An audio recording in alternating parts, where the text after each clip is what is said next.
Greetings. Oh, gotta do the intro.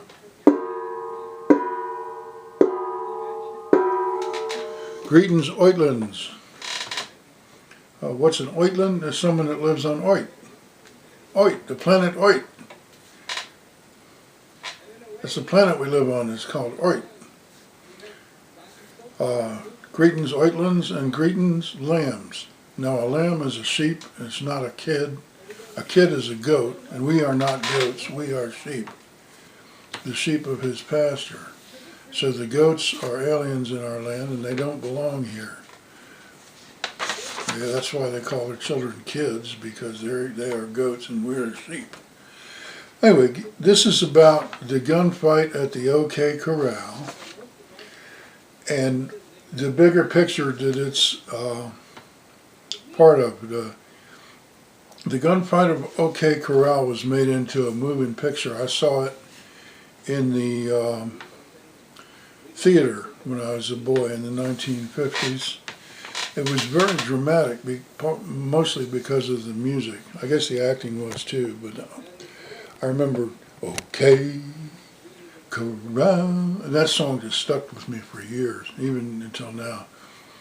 The music, some really dramatic singer, I think it was maybe Frankie Lane, or sang it. So, reason why these programs in the 1950s picked these particular individuals to, now they were heroic individuals. Most of them were Anglo-Saxon, or possibly some were Scots-Irish. But they were made into TV series. This particular one was made into a movie, but the characters in it were made into TV series. There was a Wyatt Earp TV series. There was Doc Holliday has been, he's been revived again and again in movies because they're all Freemasons. The battle was of Freemasons against regular people. And like the Earps, they presented as if Wyatt Earp, here's the theme song. He cleaned up the country, the old Wild West country. He made law and order prevail. Like he was law, no, the Earps were possibly just as criminal as the other side of the people. They happened to have to be the sheriff in the town where the gunfight took place. And it was kind of like town people versus rural people also was another underlying theme of the battle. It lasted like 30 seconds or something like that. So the Masonic theme and the whole thing that they're in the 50s, all these, it was all about law and order, and don't take the law into your own hands. Now, one reason why we know that the Masons took over the what do you call it, juridical, they took over the police, the judges, and the administration of towns is because back in the late 1700s, the New Englanders were complaining that all their towns had been taken over by Masons. Their, what do you call it, the judgeships, police, town administrations. At the same time this was happening, the Masons themselves were being infiltrated by a group that had more subversive philosophy than the Masons had, and that group was a branch of the Jesuits called the Illuminati group from Europe. They started a lodge at Yale, and George Washington was complaining because instead of Americanism and freedom, they were just totally subverting everything. All these Illuminists that were infiltrating Freemasonry. George Washington complained about that.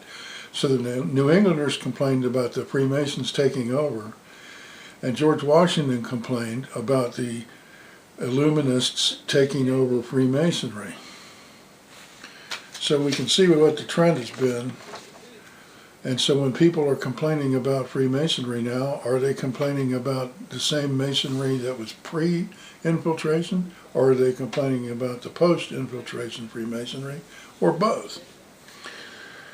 Now, so I think that the Earps side of the battle was mostly Anglo-Saxon, and possibly Scots-Irish. I'm not going to investigate that too closely.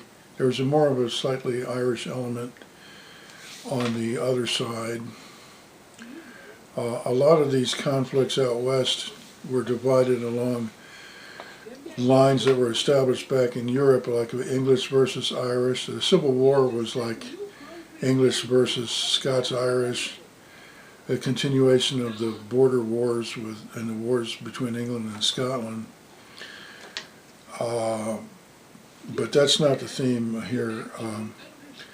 So the TV series we had, Bat Masterson was a TV series. These are all Freemasons. In the 50s, TV series, Judge Roy Bean, Kit Carson, Wild Bill Hickok, Buffalo Bill Cody, Davy Crockett, Jim Bowie, Francis Marion, the Swamp Fox from the Revolutionary War, and Davy Crockett was real big. It was a Disney serial on the Disney Sunday night. People's real religion was more than church. Disney was their religion on Sunday nights every week.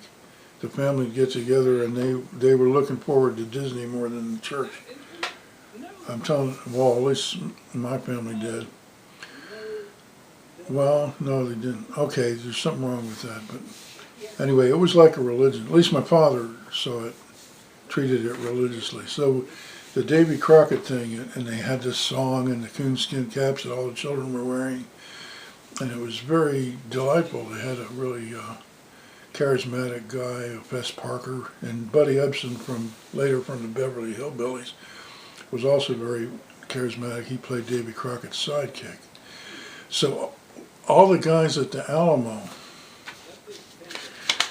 the siege of the Alamo was a lot of these guys from these TV series. Davy Crockett, well, Jim Bowie was there, I think. It was some of the guys from the siege, but they were all Freemasons. Now, before the siege, before the onslaught, what's his name, Travis, the leader there, says, anybody's going to leave, now's your chance, because after this you won't be able to. And so the one guy that left was the only Jew that was there. I don't remember his name, but this is documented. And so everybody else that remained was either like Anglo-Saxon or Scots-Irish, presumably. Then they got surrounded by General Santa Anna's army. Now Santa Anna was also a Jew, and he had only one leg. He was the president of Mexico at one point. At that time, I'm not sure if he was or not, but he was a general of the army. And they surrounded the Alamo and besieged it and killed everybody in it. And Disney made it into an icon, in the 50s. And of course, in Texas, it still is. Like even Pee Wee Herman says, "I remember the Alamo," and everybody throws their hats up in the air. So, but Santa Anna used to hoist his leg up on the flagpole, and everybody in the army had to salute his leg, his artificial leg. He's just one-legged. This is an interesting aside. So this Law and Order stuff. So Gene Autry is a singer and cowboy actor, and he was a 33rd degree Mason, which means he's probably Luciferian, since it's the Luciferians that they take and put in the public eye like that and make stars out of them. So the themes of his show, cowboy show, he had a weekly cowboy show, the Gene Autry show, in which he played a fictitious character called called himself, but the stories were fictitious, I assume. And Paul, I don't think that her family, let's see, I don't think the Turpentiners have been stealing our cattle, Paul. He was sweet on this Turpentiner girl. And someone was trying to frame the Turpentiners. The people made turpentine out of pine trees. Someone was trying to frame them for cattle stealing. Paul, I don't think them Turpentiners has been stealing our cattle. So anyway, so the theme in Gene Autry, don't take the law into your own hands. Well, you see, if in the late 1700s the Freemasons had taken over the whole legal system, by the 1950s, anything that was law was what the Freemasons had chosen to be law. So don't take the law into your own hands. I mean, let the Freemasons make the laws and let the Freemasons judge the laws, and etc. That was the hidden side of that message in all these cowboy shows in the 1950s. Now there was another one that wasn't a cowboy. This guy, Erle Stanley Gardner, he wrote novels, and his character was, he was a fanatical Freemason. I mean, this guy lived and breathed Freemasonry. He was a real fanatic. And so his main character was a lawyer, a contemporary lawyer, fictitious, named Perry Mason. And it was all about law and doing everything legally and following procedures, because by that time the Masons had taken over, and Bill Schnerbelin brings this out in his exposures of Freemasonry, called The Light of Freemasonry at the Prophecy Club. Perry Mason, you know, so it's this theme of put everything under the control of the Masons, the lawmaking and the judging and all that. So all these characters, these Wild West characters, were, and plus Francis Marion, who was in the Carolinas, the Swamp Fox, they were all Freemasons. So Mazzini, I talked about New England, Mazzini, who was a pal of Albert Pike, the Satanist Freemason leader, he went throughout the South and established Masonry in all the municipalities in the South the way it had previously been done in the Northeast, and the way the Earps were doing it out in the West through wars and stuff. They had a war to establish Freemasonry in the West. A shootout, that's what it was about, I'm telling you. So now this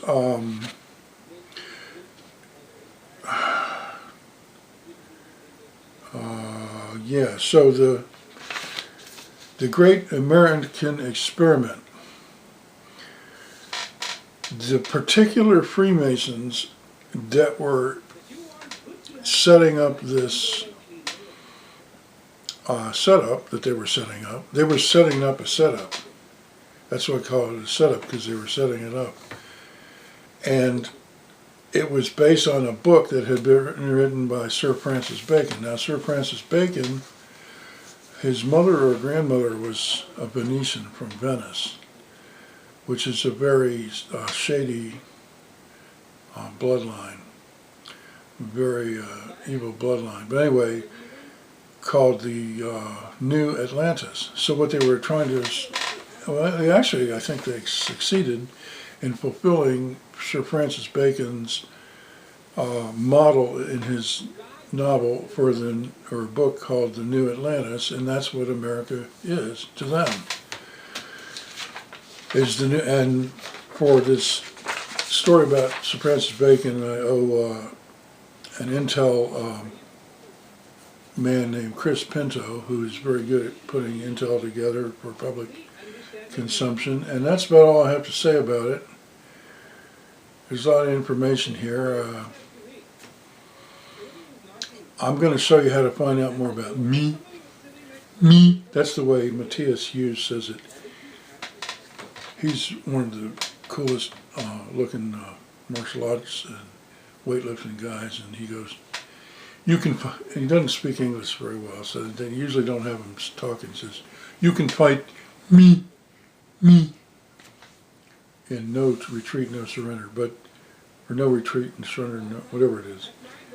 Now, he's in Aquarius, and Aquarius a lot of times, because of their nerves or their sign rules, the autonomous nervous system, they get in the nervous thing where they talk through their nose, kind of like. So Matthias Hughes, being in Aquarius, he says, you can fight me. So anyway, I'm going to show you how to find out more about me. I hope you learned a lot through this and don't think that it's garbage, because no, I don't care what you think. I hope somebody does, even if it's not you.